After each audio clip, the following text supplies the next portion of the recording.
Enrichment, Enlightenment, Transformation. Rabbi Yisroel Cutler, the spiritual leader of Chabad of Cary, North Carolina, guides anyone who has been searching for a meaningful life and conscious living. Join our discussions about the mundane, our daily activities, and then infuse every day with a spiritual twist from the inspired sages of the Talmud and Jewish mysticism, which many call Kabbalah. We learn from the root source of all religious monotheistic traditions and delve into the symbolism and levels of meaning from biblical stories.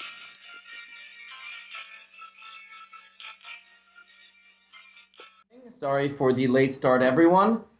Thank you to everyone that is tuning in from online. And Debbie, if you are there, let us know. We miss you here in the live class. Here's a question I've been asked a lot over the years, usually high holiday time, but other times as well. Rabbi, am I allowed to pray for luxuries?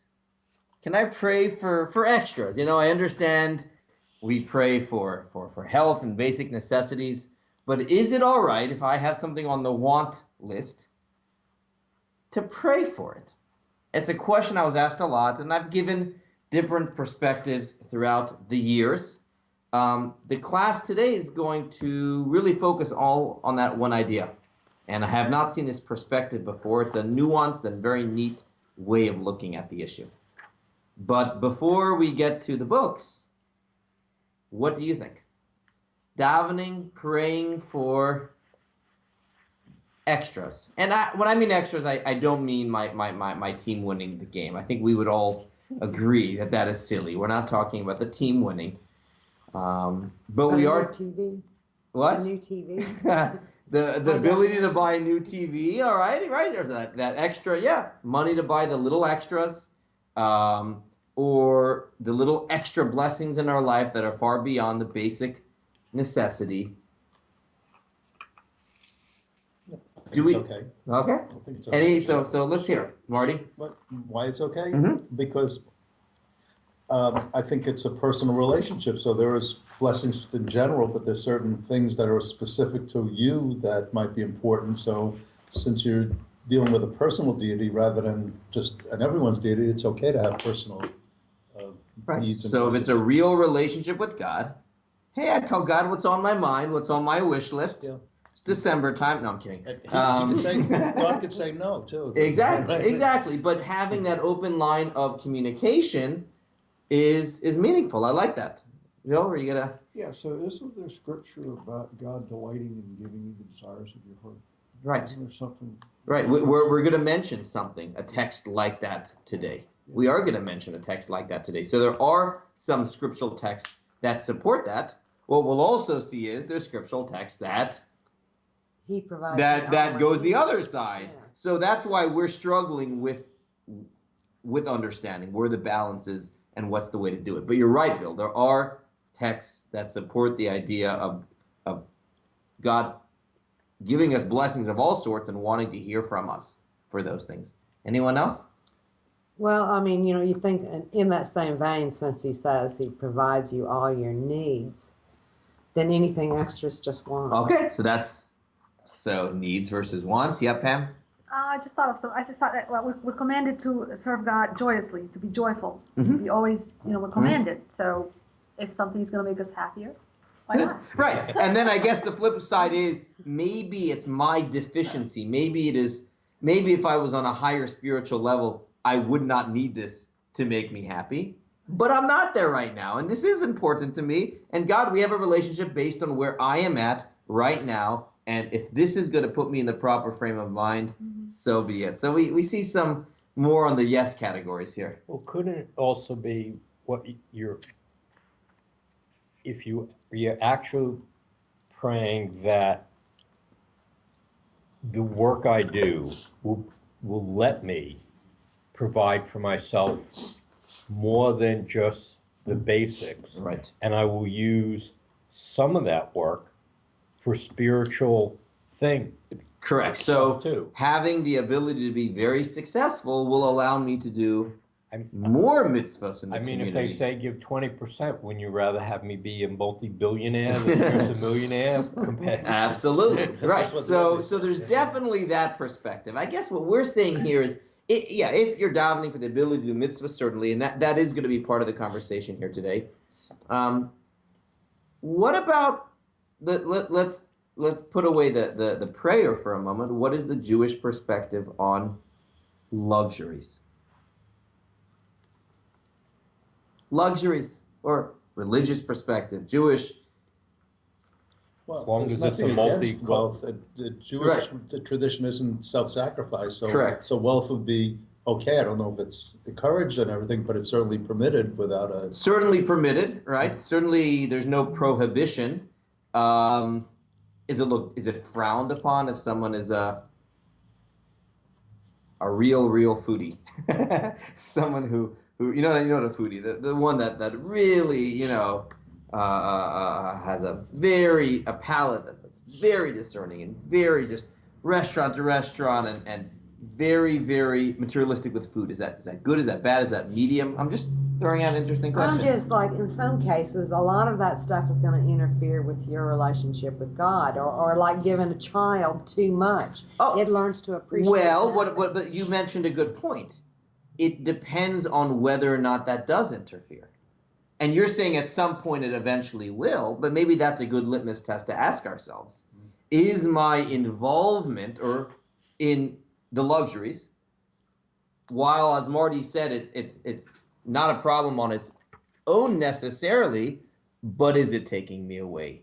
Is my passion being directed in more materialistic drives as opposed to spiritual drives? Like Right. a So job, that's right, like that's a job. You any spend other- 23 yes? hours Well, on what about, like in the Bible, they talk about David or King Solomon kings, and they were, by being kings, they had palaces and correct. lots of gold and Correct. stuff. And Correct. yet they're thought of very positively.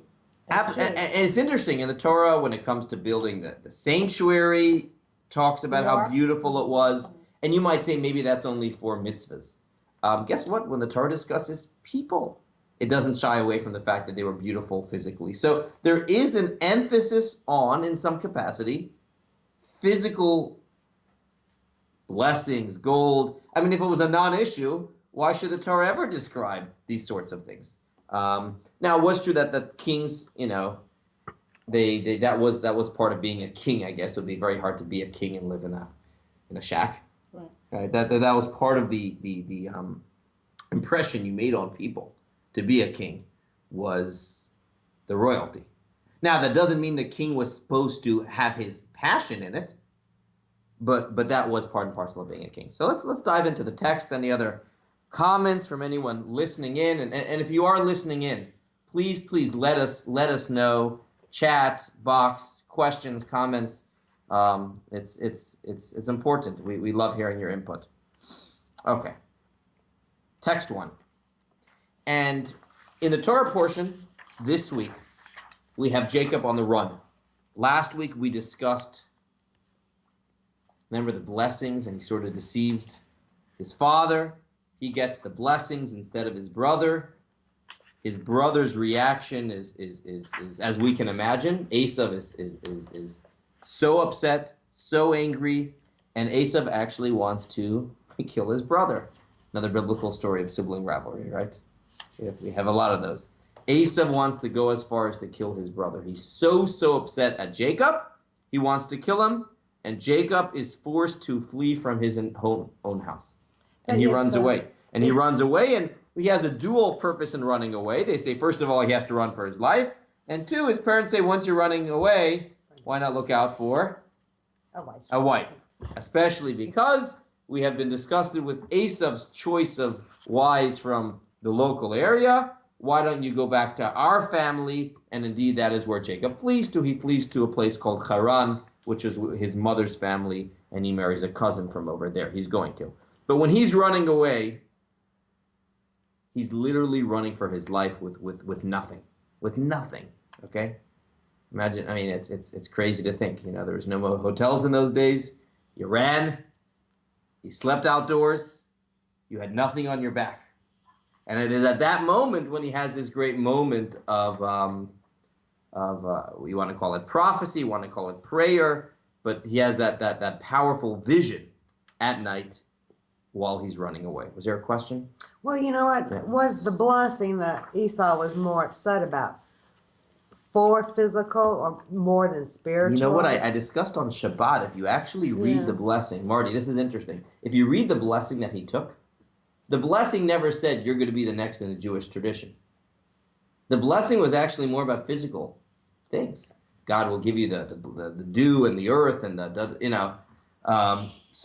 and that is why there are some that suggest that Yitzchak always knew that Jacob was going to be the spiritual boy. He wanted Jacob to be the spiritual one, and his brother to be the physical one who would protect and defend his younger brother. And that might have been what Yitzchak had in mind. Rivka said, he's not going to do that. And that would explain, though, why Esau specifically got mad at this point in the story. He didn't get so mad when Jacob took the birthright for the pot of beans, because what was that about? Spiritual blessings. He didn't mind that. But now that he stole the physical blessings, he was very upset. So that is interesting question that might relate to today's conversation. Why does Jacob need the physical blessings? Okay. Text 1. He's on the road, and Jacob makes a vow. Very powerful. Hal, why don't you begin? Text 1. Everyone have the page? 110. And Jacob uttered a vow, saying, If God will be with me, and he will guard me on this way upon which I am going, and he will give me bread to eat and a garment to wear, and if I return in peace to my father's house, and the Lord will be my God, then this stone which I place as a monument shall be a house of God, and everything that you give me I will surely tithe to you. So he says, if you take care of me, again, he's homeless. He has nothing. He doesn't even have a GPS, where he's going. If I come back safe, and the definition of that is I have enough food to wear and a garment, food to eat and a garment to wear. He doesn't even ask for shelter. But if that, and I come back in peace to my father's house, and I feel this close relationship with God, the Lord will be my God. That's interesting what he means by that. Maybe for another time. Then I'm going to come back along the same way. I'm going to build like a monument, an altar for God in the same place if I come back successfully. And anything that I make in the process, I will tithe from it. This is the second time we have the idea of tithing in the Torah. This is pre-Sinai, but it is interesting to see the concept of tithing even this early in the Torah. And we see from here as well, the first time is after Abraham fights his battle against the 4 and the 5 kings. It mentions that there was someone that tithed. Remember that? Melchizedek, king of Shalem. Well, does that mean that if he doesn't return in peace, then he won't be God? He won't. Not he won't be. Oh, he says that. Isn't that bribery? Oh, so here's an interesting thing. Is one allowed to bribe God with tzedakah? And the answer is yes. You are? When it comes to charity, one is allowed to bribe God. One is allowed to tell God, God, I want to give tzedakah, but I expect to have blessings. It is the one mitzvah where the prophet tells us you're allowed to test God. And you're allowed Most mitzvahs, you're not allowed to test God. You're not supposed to say, God, I want to keep Shabbat, but I expect that. No, you keep Shabbat because you got to keep Shabbat. You love your fellow man because you got to love your fellow man. But when it comes to charity, it says that is when you tell God, God, I want to give charity, but I expect. Really? I expect brachas, yeah. The Shema, though, basically says, if you do this, I'm going to bribe you, God's going to give. So it's sort of there's bribery involved in the Shema, right? Yeah, but Sarah argued with God too when she was barren. Well, so God writes over there. Yeah, they do the commandments, I'm going to give you this, Correct. I'm going to do that. Now, interesting, this next JLI for anyone that is taking gets in a discussion about that. How to understand reward and punishment. It seems very culty. It seems very like a kid you do that with, right? We have a mature relationship with God. So that's a good question. It's another discussion. Here it's him talking to God, and yes, he tells God, I want to tithe, but I need your help to do so, and I'm testing you. Sarah argues with God. Yeah, and you're allowed to argue with God. Correct. If things aren't going right in your life, you're allowed to argue with God. You're allowed to ask, Sure. if you gave me so much, or if you gave me this, and that, why can't I, Absolutely, realize, or absolutely. why can't I? Here, though, what's interesting about you're always allowed to argue with God. This is different because this is Like- associating a mitzvah Right. with the argument with Right. God. I'm associating a good thing I want to do, and I'm testing God on it. And it says tzedakah is the one time we're allowed to do that. I find that very interesting. Why would it be specifically charity that God says test me? It shows how fundamental that mitzvah is. It's interesting. Yes, Hal, what were you going to say? I think, you can look at this as spiritual. Jacob had studied in the house of Shem, Torah. So if you give me the bread to eat, the Torah. We're going to get there. Okay. We're going to get there. So there are some meanings that say this refers to more than just bread and clothing. But let's start. Good. That was good. Let's start simple. He's asking for bread and clothing. Why so? Why that's it? That's all he wants. That's a very odd request. I mean, here he has this moment. Again, this is a powerful moment in his life. He has a vision. You heard of Jacob's ladder. That's what's going to happen over here. This is his moment, his greatest prophetic experience in his life. And what does he ask of God at that moment? Give me a little bit of bread and some clothing. To survive. That's what he's asking. To survive. Why that? So why did he ask for so little? Again, we're having our discussion today about what we ask of God. Here he sets the bar very low. Very low. Why? Because he has nothing. Oh, so you're saying in this case he has nothing. And he has nothing. He doesn't even have his life. Because he's going to get killed. Okay, so you're right. If someone's on the run, that's not a time in their life that they're thinking about Luxury. steak. All right, that's a very simple answer. Sometimes the simplest answer are the best. This is a time when he has nothing and he's asking for just, let's stay alive. Good. All right. What is interesting, however, is the Midrash writes of a interaction between a potential convert and a sage. Someone that wants to convert to Judaism and wants to know what's in it for them. Text 2. Pam. Okay. I don't know how to even pronounce this first name. Let me look at the Hebrew. Achilles. Oh, Achilles. Yeah, Right. the proselyte Proselyte means the convert. visited Rabbi Eliezer stating, "Is this the entire praise of a convert that which it says, and he loves the convert to give him bread and clothing?" So he was also let down by another verse in the scripture that says God loves the convert and gives him bread and clothing. Oh, gee, thank God. I appreciate the bread and clothing. Can't we do a little bit better than that? So this ger, this convert, Achilles, Yeah. and I have not heard that name before. This is a midrash. Achilles is like a Latin, I think, or Greek, I guess. I don't know. Is that anyone know the origin? I'm just wondering what era this would be. I mean, Rabbi Eliezer is during the Roman times, but it doesn't sound like a Roman. Interesting. Yeah, I don't. Anyway, you want me to continue? Yes, so he says that's the only praise. Rabbi Eliezer replied, "Is then the matter for which our ancestor pleaded so insignificant in your eyes? It is stated, and he will give me bread to eat and a garment to wear, and this convert has been handed these items on a platter from God." What does he answer? Don't dismiss this bread and garment. After all, our patriarch Jacob asked for nothing more than that. So before you say, oh, that's all I get, hey, that's good company. Jacob did the same thing, but Achilles was still not happy. Achilles then went to visit Rabbi Yoshua. The later began to appease him with words, explaining the verse as follows. Bread refers to Torah, as it is stated, "Come and partake of my bread." A garment refers to a suit of pursuit. So he says, no, you're right. Bread here refers to Torah. And so he says, don't worry. There's a lot more that is given as a reward to someone that converts. And he gives another explanation. Yeah.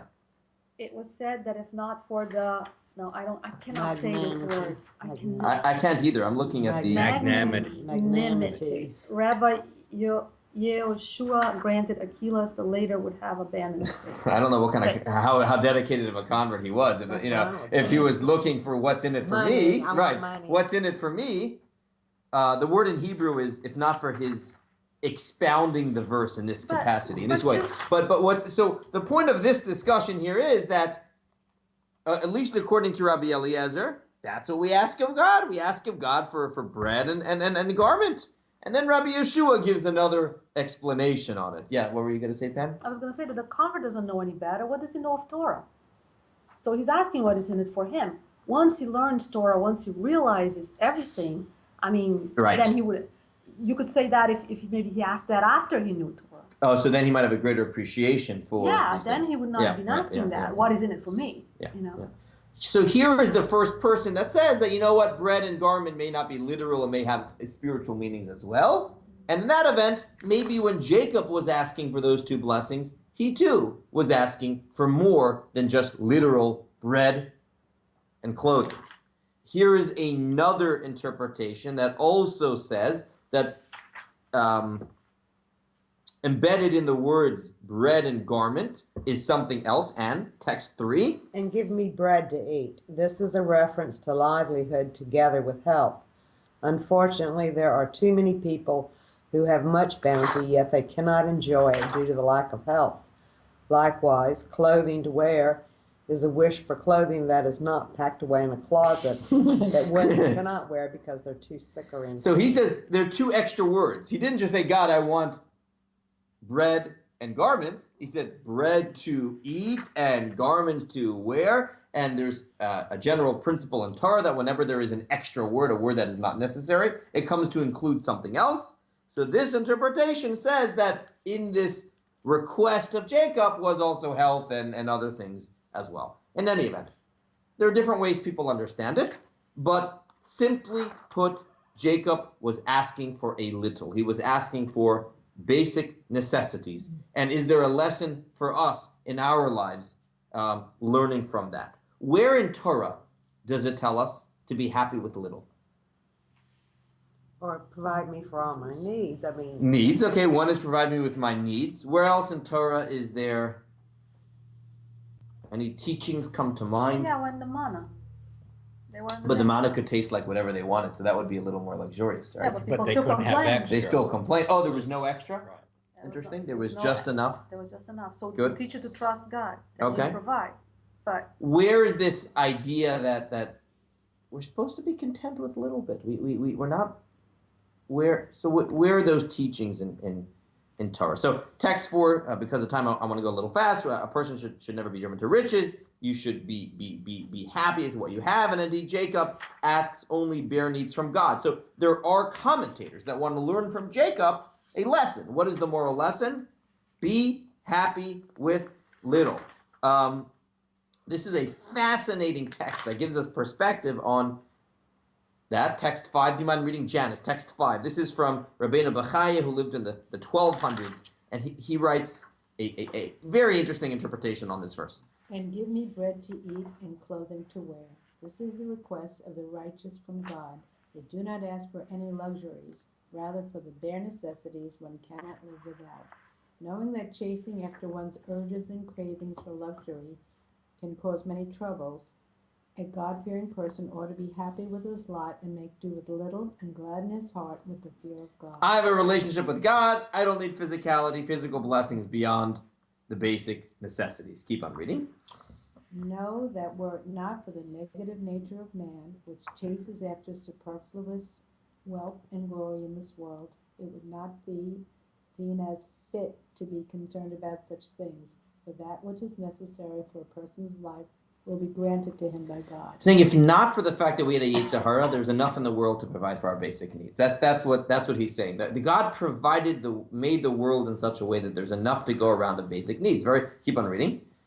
We can see this truth within the very nature of the world. With his infinite wisdom, God made that which is absolutely vital for our survival readily available, and that which is less vital is also less available.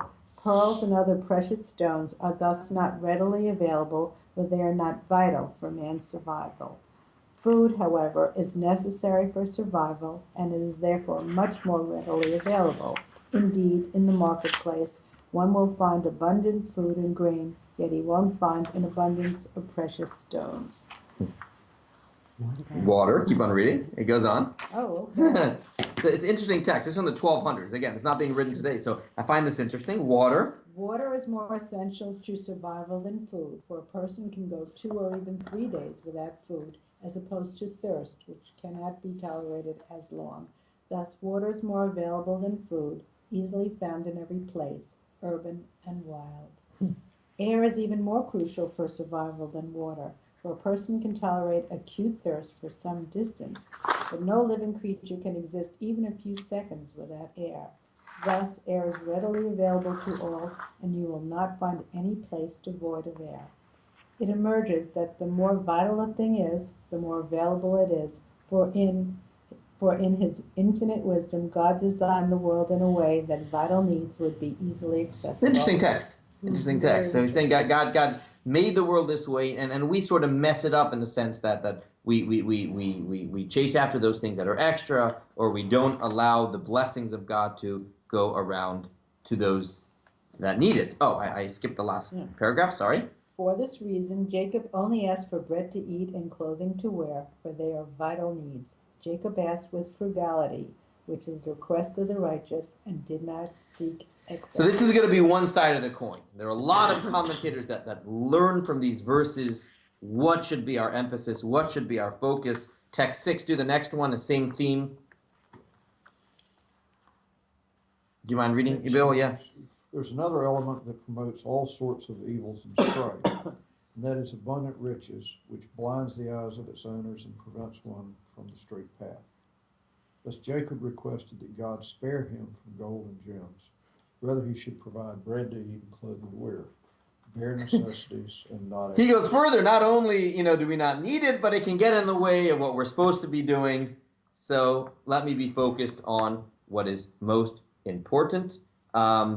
There is a. Were you going to? Yeah, we're going to say the other side of the coin soon. But yeah, Because there would be no computers. oh, absolutely. There would be no communication. There'd be no being able to deal with other This is one side of the coin. Now, as I said, we're going to have a nuanced, attack, and then at the end, a nuanced discussion. At the end, let's see how to best,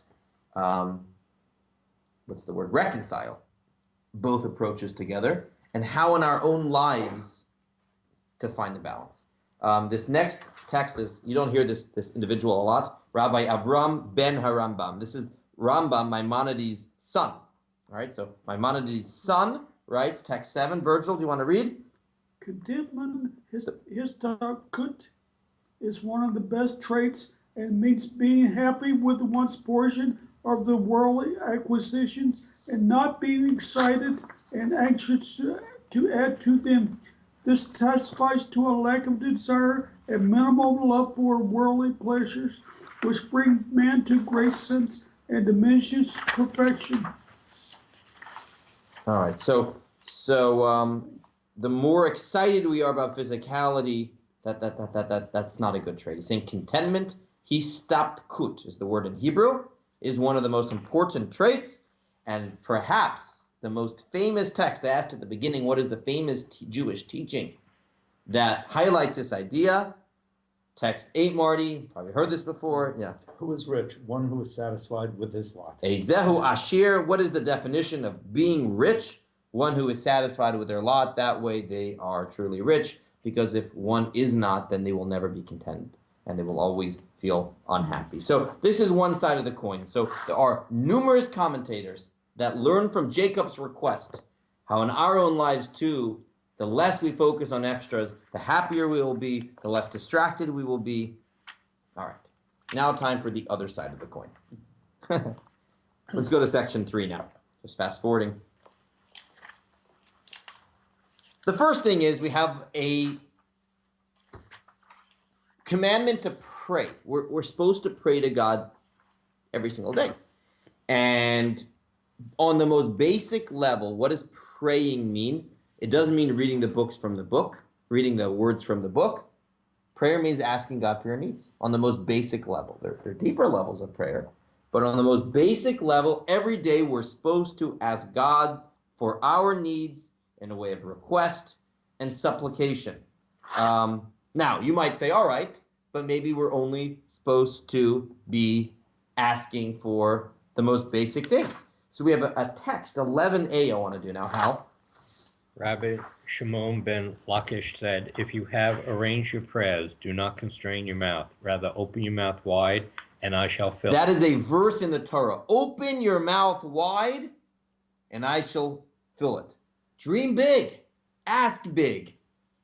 Open your mouth wide. If you've arranged your prayers in the sense that don't be minimalistic in what you ask of God. Is that in Proverbs?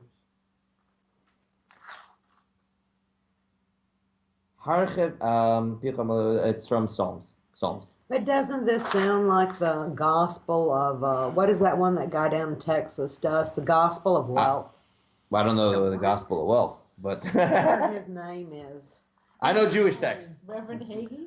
Oh, I don't even know. But you This know is what? from That's Psalms. neat. Open your mouth wide, and I will pray it. So that is from Psalms. This is from the Talmud. The Talmud, Rabbi Shimon says about that verse, don't be minimalistic in your prayer. Think big. And Rashi writes on that verse, what does it mean, open your mouth wide? To request of me whatever your heart desires. God wants that. God wants you to reach out. What's on your mind? Talk to me. Tell me. Well, that's a lot more than bread and clothes. That's okay. So this is the other side. That's what I mean. We're having two sides. The first part of the class was all the texts that told us to be minimalistic, and now we have other ones. And because of time, I don't want to do all these texts, but let us just say that there are numerous texts, and you pointed out to it, Bill, one earlier. There are texts in the Torah that say that we should ask big. If something is on our mind, we should ask it of God. So how does that fly in the face of the earlier texts? And that really is our question here.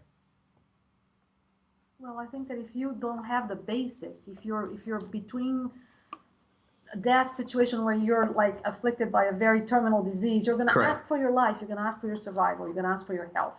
If you have your health and if you have certain things that you're okay with, then you're going to dream bigger and you're going to go for the next year. But as long as you're doing all that, you have to thank God for everything that you have and then request. I don't know why they're leaving that out. but Correct, because it's not focusing there. here, every prayer has to be preceded Right. by the thank you By as the well. thank you. So that is very true on the practical level, on the physical level. Jacob's request was different. He was running for his life. Yeah. He asked for his bare needs. I'm now going to say that same idea. It's based on the talk of the Rebbe, but on a spiritual level. Now this is going to be opposite from what you would think. Let me ask you a question. Who should be the one praying for the luxuries? All right? The one who is on a low spiritual level or the one on the high spiritual level? So based on what I said up until now, you would probably think the answer is who's praying for the luxuries? The one on the low spiritual level. The guy on the high spiritual level doesn't need that, right? But the guy on the low spiritual level, this is what I need to be happy. So Yeah, but it could argue the other way. The guy on the low thing needs to before he can get to the material thing, he needs to to have things that are less material. Correct. And that's what we're getting to here. Ironically, at what point, God does want us to ask for luxury, but when we're on a higher spiritual level. Why? Once we are not being driven after the physicality, once we're not being driven by materialism, once we see that can be utilized for blessing, and more than that, even when I'm not giving it all to tzedakah, yeah, I want it, but that's not where my passion and heart is. My passion and heart is for mitzvahs. Meaning the more you really, really care about it, the less you should be asking for it. I know it sounds ironic. The higher spiritual level you're on, the more you can use that as part of your service of God. I want to read some text here from the Rebbe. Text 13a. So we're starting on the most basic level, 13a. Pam. When a Jew feels that he or she is lacking a great deal, even if such feelings are because he lacks proper perspective, there is certainly a positive mitzvah from the Torah not to request his needs from anyone other than God. It goes without saying that he should not think that my strength and the might of my hand has accumulated the wealth for me, and therefore I can take care of myself. Rather, a person must recognize that the Lord our God, for it is He who gives your strength and to make wealth, and as such, the only address to find one's need is with God. Accordingly, he must approach God and ask him for all his needs. However, the accepted ethical and standard behavior of the world is that when one asks, they should ask as a poor man at the door, for everyone knows their personal position and recognize that they lack sufficient merit to be able to make demands. A person must ask God for benevolence and grace, and therefore he's not so brazen to make abundant requests. Rather, he's happy with his lot. So rewind what I said earlier. We're not there yet. The Rebbe starts on the most basic level. First of all, if someone is driven after materialistic things, he says, better ask of God from that than to not. Why?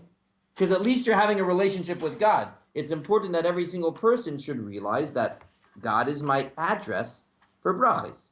If the Torah discouraged us from asking God for luxuries, then a person would find another way to get them. So the Rebbe started off saying, as long as you're talking to God, that's a good thing. Okay.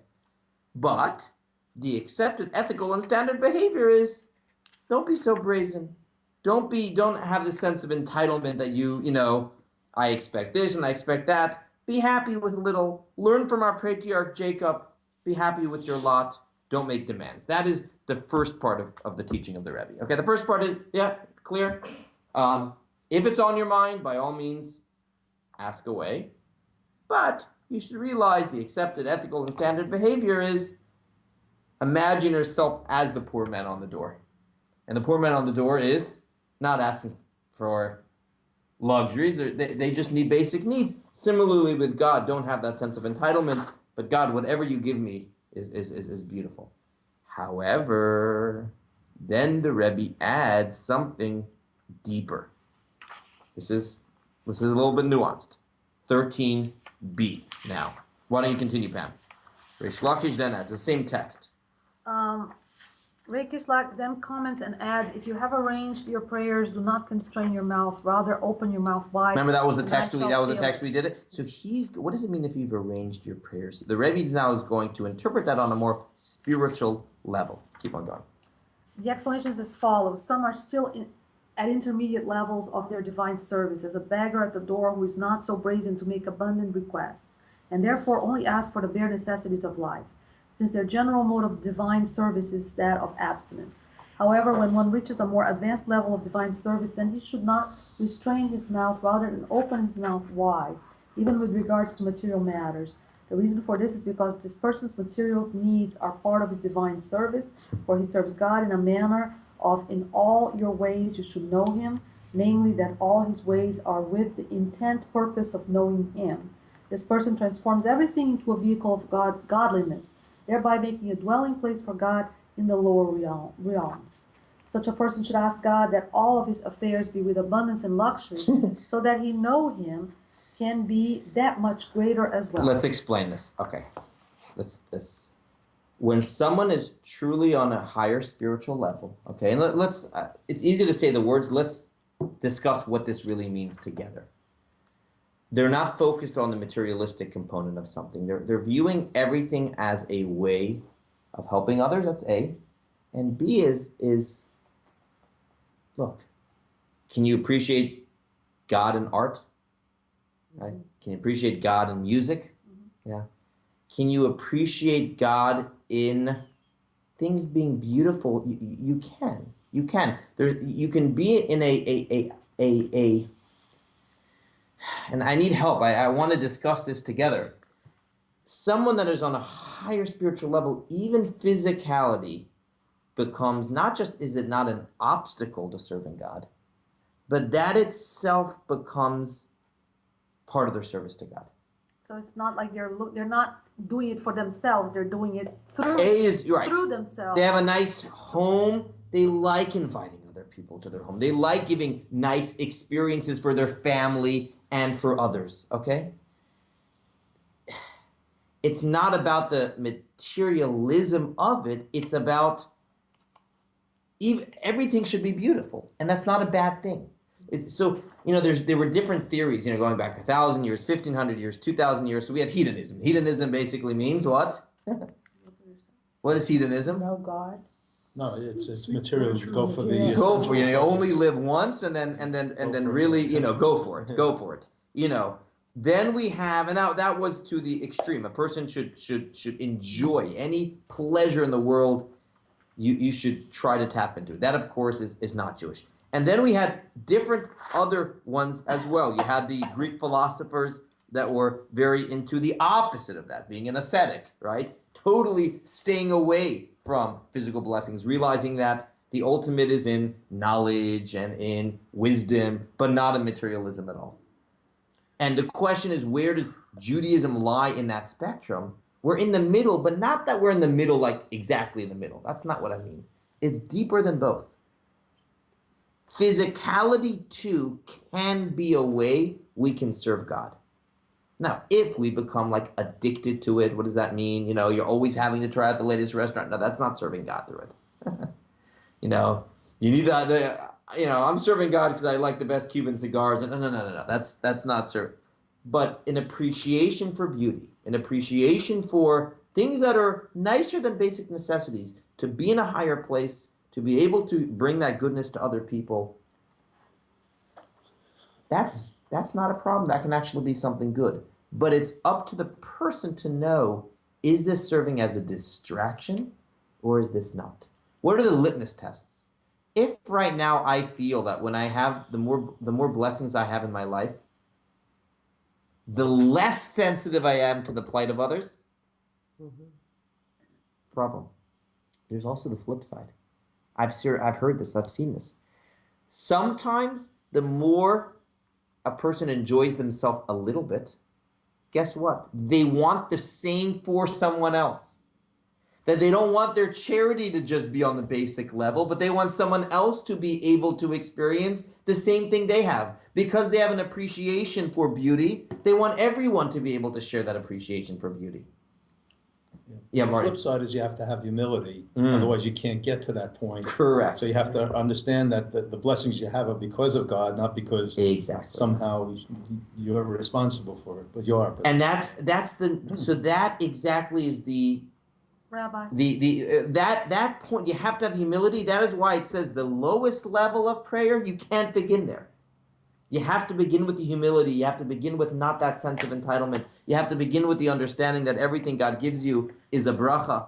Oh, we're over time. And then once you develop a more sophisticated relationship with God and humility, then it's, wait a minute, why think low? Think big. A shul should be a beautiful place physically, not just spiritually. A Jewish home, a home can be beautiful physically, not just spiritually. Not because I need it for myself, but because this is part of my service of God. But we have to find the right balance. And I think for me, so going back to our question at the beginning, do we ask for it or not? Rather than saying it depends where we are on our spiritual journey, that's one perspective. But two is it depends on the day.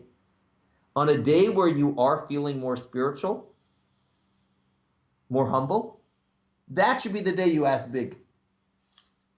And on a day where you're feeling less so, have that humility, ask small. Pam, what were you going to say? I was going to just say that maybe isn't the litmus test really your being happy with what you have and happy with yourself and thankful? Everything you have. Correct. If you're happy, then you're connected. But if you feel, I'm not unhappy until I get this, then that's... If you're happy, you're connected with God because you're appreciating everything. The minute you start looking to the sides and envying and, oh, this guy has it and I don't have it and I want that and why don't I have that? Then that's I'm a working problem. just as then you're like arguing with God. It's that demanding of God. So exactly, the sense of entitlement. You've opened the books for judgment. I agree. Because if you demand, then that means that God isn't giving you what you deserve. So if you deserve, then He's gonna probably figure it out why it is. These are all, so going back to what we said at the beginning, there's no easy answer. This is a nuanced discussion, and that's why even different people relate to God differently. 14a is an interesting story. I'll just paraphrase. We're out of time. But there was a story where the Tzemach Tzedek, the third Chabad Rebbe, really was minimalistic, didn't waste money on painting. His tables and chairs were plain and a very simple house. So some rich chassid bought him this beautiful furniture. And the Tzemach Tzedek said, I don't need it, give it to my son. Okay. Who ended up being the next Rebbe? Well, go figure. So if he doesn't need it and he feels that it's an obstruction to his spiritual service, why would he want to give it to his son? That doesn't make sense. Well, he wants his son to also give it on to someone else. Oh, maybe he wants his son to give it to somebody else.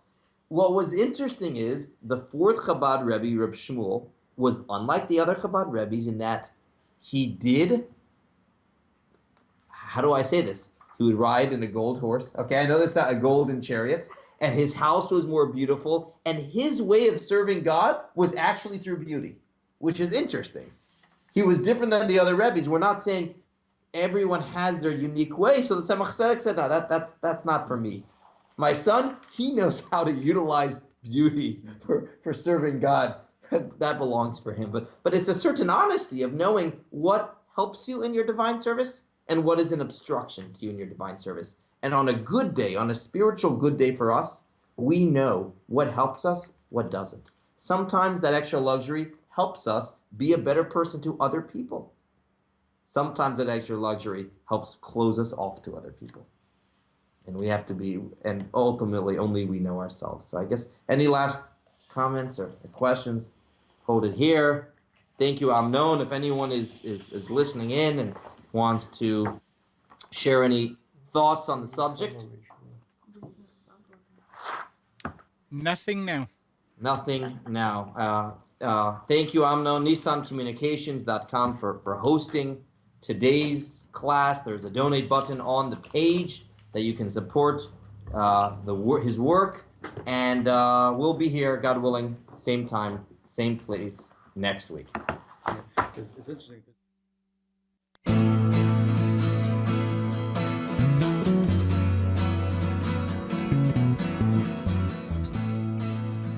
You are tuned to the Nissan Communications Network.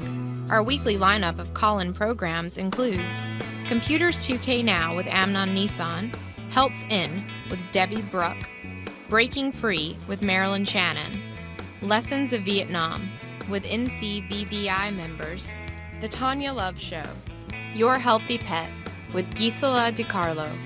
And if you tuned in too late, you can always watch each program in its entirety or download an MP3 audio file of it at www.nissancommunications.com.